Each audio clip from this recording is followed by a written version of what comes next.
Hello again, Muscle Machines fans, or anyone that likes cartooned vehicles. Here we are, my first transporter to enter the collection. I actually didn't want the transporter, I just wanted to have this livery of a Cobra. The other Cobra that Muscle Machines has the giant engine blower, and I prefer my stuff to not have that. Sometimes it's alright, but not all the time. Anyways, this is supposed to be a 1950 Ford COE flatbed. I assume it's COE or CO, I don't know. And then a 64 Shelby Cobra. It is number 15, I guess, in the lineup. It's by Maisto nowadays. There you go. There's a website. On the website, you can actually make recommendations of what they should do next. And yeah, they got real licensing. This is not a fly-by-night operation. I like the minimal packaging, you know? The product inside this packaging isn't much different than, you know, the actual box it's in, so I don't feel so guilty. I don't feel guilty throwing out cardboard. The plastic I kind of feel guilty, but I don't see a way around it. So that car was just held in place by that bubble packaging, and there's a little bit of plastic underneath the car to actually prevent it from scratching the bed or something. That's interesting. They would go through that trouble because it has rubber. Oh, you know what? Sometimes these rubber things, they leach into plastic. I've noticed that. So it's actually smart that they put that in there. Otherwise, you'd have like plastic stains or some sort of residue leaching out from the tires. Let's get to the truck first, because it's the it's the least important thing, I think. Well, I gotta say, it's quite large, obviously. These rear tires are huge. The front tires are even big. Sorry, that's just static styrofoam here. We'll see on the bottom here, what do we have? So we have Muscle Machines. And I think we figured out, commenter and I, that this is not a serial number. This is probably like a batch number. 12242, or it was made in that week or something. No, it doesn't make sense. 242. Well, anyways, I think that's like some random number. It's not a serial number. Yeah, alright. What's weird is it doesn't tell you what the vehicle is. No, not back here either. Like, they had the room right here to tell you it's a COE, but they didn't do that, so that's too bad. It's got separate chromed exhaust pipes and the chromed fuel tanks, and then the tires are staggered quite a bit, and they both have tread patterns, so not so bad. This thing is screwed together in 3 spots, it looks like. And then this thing is a roller because it is a toy, and it rolls very well. Although it's not going to fit on a Hot Wheels track. Boy, the styrofoam is everywhere. I like how, look how crazy sunken in this tire is. Like, you can't even see the tire here. I'm touching the wheel right now. So that is really impressive because it's actually pretty close to the edge.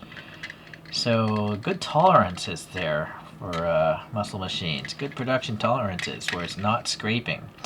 And then the tires are fantastic because they actually have Firestone and a white wall that's actually round. It's not like all over the place like a green light. Now that I say that, this one is a bit off. But it's better than a green light in most cases.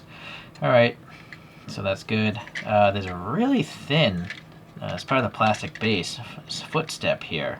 It's actually very thin. Interesting. The chrome tank is very shiny, of course. There's a little indication of the fuel filler there. It's not as tall as one would hope, probably the result of the casting process. Okay, and you obviously saw this thing. It's on a track, just one middle track. And then there's a back window here. Might as well look at that now. There's 3 ribs there on the back of the cab. Alright, so this bed is made of plastic. It's not die-cast. The blue I'm touching is die-cast, but I think that's the only part that's die-cast on this. And that's fine. Lighter models, less shipping costs, guys. And better details if they're made of plastic. Alright, speaking of details, we got these little tie-down loops here, and they're painted silver. They're just molded into this black thing, you know. But they look pretty three-dimensional. Very cool. Footstep here has got a little bit of black paint there, and the panel gaps seem okay. The blue's trying to cover up all the edges, but you can see the lightness of the edge. I'm okay with it. The door handle's sticking out quite a bit. Got a little silver paint. Same with the exposed hinges there on the door, so that's looking pretty nice to me. And then a nice tampo print, no decal. This is actual paint printed on here. Very cool. Silver paint here for this like vent area. I assume that's a vent. And then the windows are just opaque black, but they have a little silver printing for that divider. The front end, we have just giant silver headlights. I kind of wish these had that Hot Wheels technology, you know, where they look like three-dimensional lights. I mean, this thing is so big. They could have, I wish they would get to doing that already. Alright, Ford is printed nicely. And then the grill is just, this is all plastic here. It's fine. It's interesting. What is this? This seems to be like a silver printing here. Maybe those are the turn signals. Okay. And then we have the vents here that are recessed with some black paint, and then the outer chrome is painted silver. And then we have a silver stripe and a red stripe. Seems to be two steps involved because this red is not lining up with the top print. Oh, silver as well, so it's red. Yeah. So, well, that's unfortunate. The stripes don't line up. I don't know if it would have been better if the stripe just cut short. It seems to cut right there, but then it'd look weird, right? Just having blue there. So maybe they did the best, made the right decision. Okay, some sort of box here, maybe like a vent or something. Again, blackout window, but this is weird. This is really gappy going on here. It's not so bad on this side. So I'm not sure why that cockpit is not pushed up well. The sides seem okay. The stripes on the roof are okay. Alright. This side of the vehicle, what is this? Was that on the other side? No, it's not. So this is an asymmetric casting. Yeah, this is all solid here.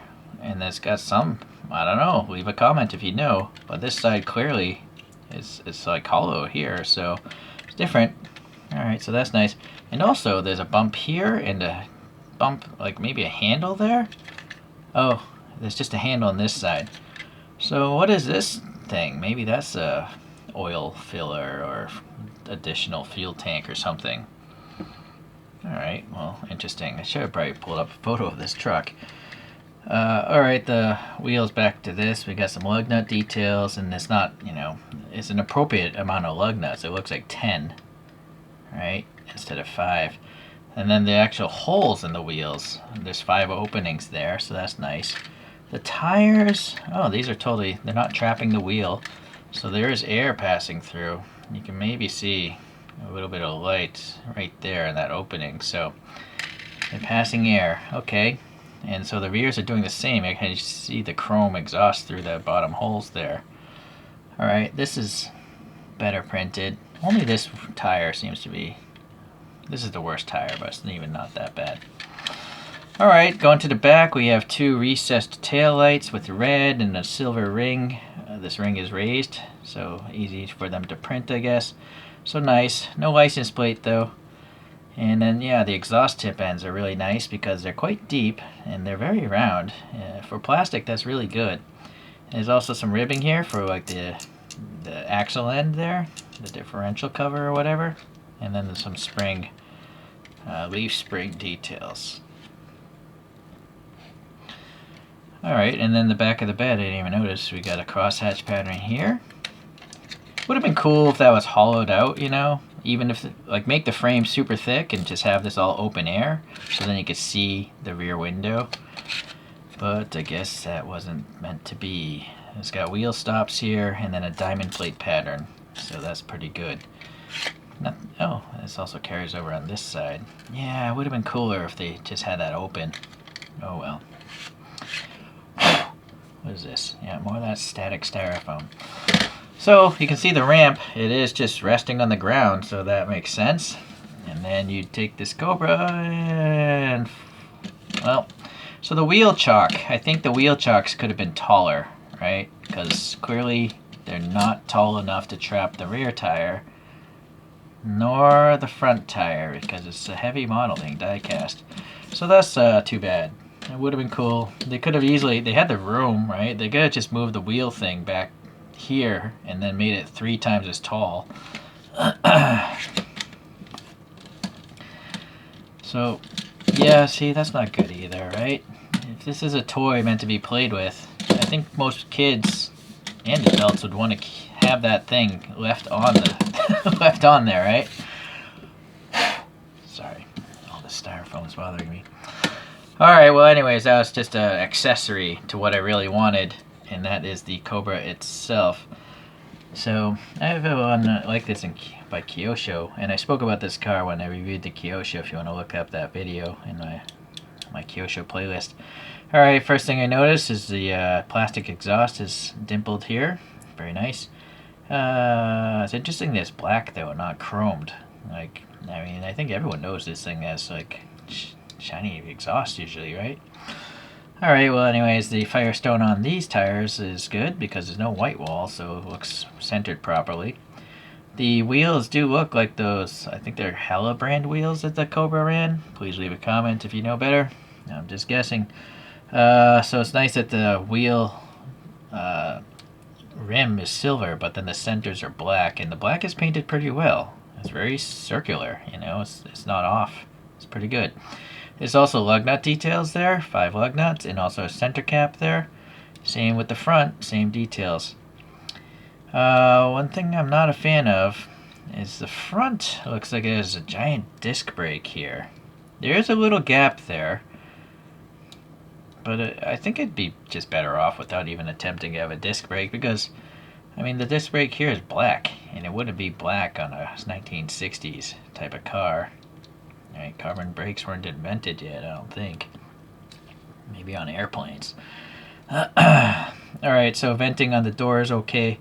Panel gap of the door is okay. And then we have, again, Tampo printing. Very good paint. Nice little 427 cubic inches detail there. And the stance is really good. The rear tire, again, is sunken really deep, which is cool. The front tire is more exposed, but it's still... You know, there's no air here, really. You have to hit it at an angle. Looking at the bottom, we have a little blue paint here, and again, that number 124, whatever, 12243. This is 12242. I wonder if these are part numbers. Not sure. Okay, well, again, staggered tires in width and height, and then they're treaded very nice. 2 screws holding this together. It's interesting that the screw is over here instead of up there. And then the exhausts are separate pieces. I wonder if you could remove those. I don't know. Could repaint them. Anyways, the axle, I mean, the drive shaft is painted silver going to the rear end there. So very good. And you can see that the bumpers are floating, separate chromed plastic pieces. Very good, front and back. Alright, moving to the front, we do have now what looks like printed headlights or something. They're clearly not all chrome. There's some sort of black on them. Man, the camera's having a really hard time getting this so shiny. But clearly it's not just a silver dome. So, okay, well, I guess that's good. I don't know. Looks a little like too black to me, though. Anyways, the turn signals are huge bumps, painted orange, looking good. There's a little vent there, no black paint though. But look inside the grill area. You can see like the radiator. It's all circular. It's really cool. And then there's some horizontal grooves next to it. But yeah, the chrome bumper is really nice, you know, because it's floating. It's literally a separate piece floating out there. They could have not even had it and it'd still look pretty cool. Alright, let's see about this printing here. This logo, you got the Cobra logo. I'm going to go in on this. Not bad. It's not legible, but it definitely looks like a blue Cobra head. And then the stripes on this one are much better than the truck. So very nice straight stripes. Look at that. Very cool. Alright. I think this is a separate engine cover. Oh, yeah. So the other one that they have that doesn't come with the carrier has the blower engine. So that's what's going on. You could either put in a blower engine or just a regular hood. So I guess you have to have these panel gaps because of that. So it's plastic as well, this piece. Yeah, I wish it was, well, I guess they're not going to make money if they make 2 different castings, right? But yeah, the front end of this hood is sticking up way above the front of the car, so it's too bad. Alright, well, the windscreen here is pegged in there, and there's no additional paint for the actual frame, so that's kind of weak as well. I kind of wish it had silver or paint around the frame. It's got the sun visors and the little wind deflectors there. Then we got some classic bucket seats with some ribbing. We got a stick shift looking alright. We got some nice details in the dash. Hold on here. It's really hard to...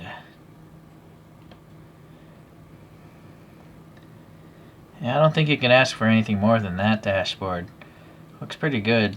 Sorry, I can't get much light in there. That's the best I can do. Steering wheel's all hollowed out. Looks good. Alright, so then the roll hoop here is hollow, so that's nice. Again, it should be chromed, but it's not. So there's a lot of chrome missing from this thing. I guess they went into the bumpers. Alright, but we do have a chrome fuel filler cap, so that's a separate piece sticking out nicely. And then the Tampa print again is looking good. Yep, Shelby badge back here. A little license plate here is chromed and just black. Would it be nice if they had something printed there? You know, maybe Shelby or something, or Cobra. But they did manage to get the stripes down here on this bottom part. That's interesting, they would do that. And then the chromed plastic lights just have some red paint on them. So, yeah, I guess there's three things I think that would have really made this over the top.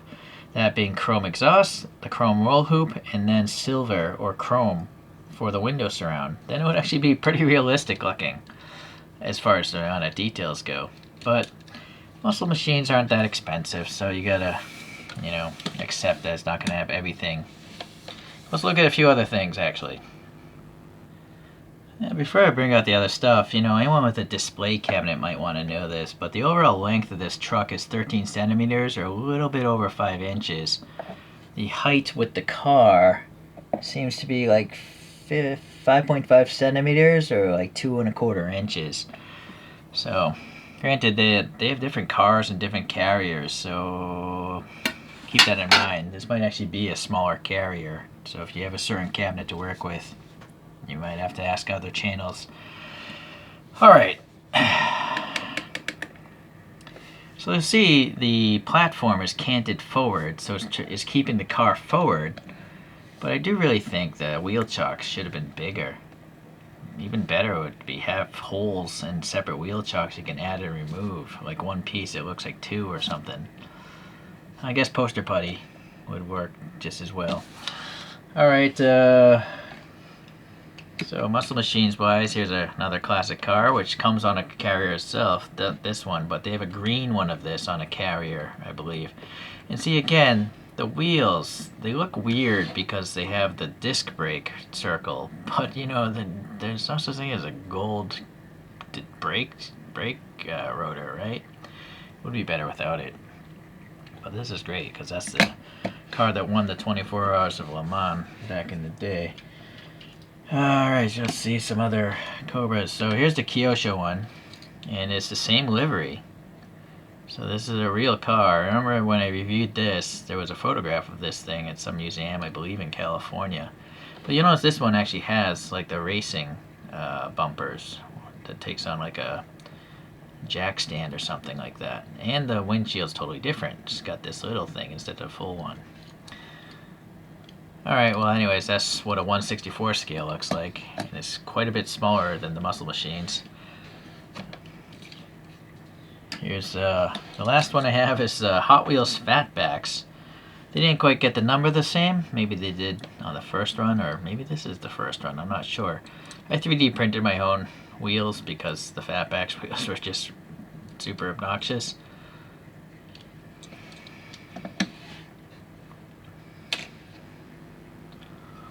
So, yeah, the Fatbacks is even wider than this. Interesting. That is why it's got a Fatbacks, I guess. But yeah, 1/64, Muscle Machines is not 1/64. I would say it's somewhere in the 150 something range.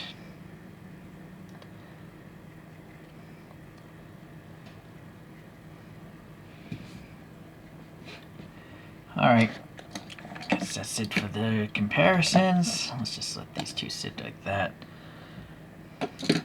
So it's nice that you can get, you know, these cartooned versions of historic race cars. You know, this GT40 and now this Cobra. I don't know if this truck actually had this livery at some point in time. Again, please leave a comment if you know. I really wasn't concentrating on the truck when I bought this. So, that's it for today. I'll see you in the next Muscle Machines video. Take care now.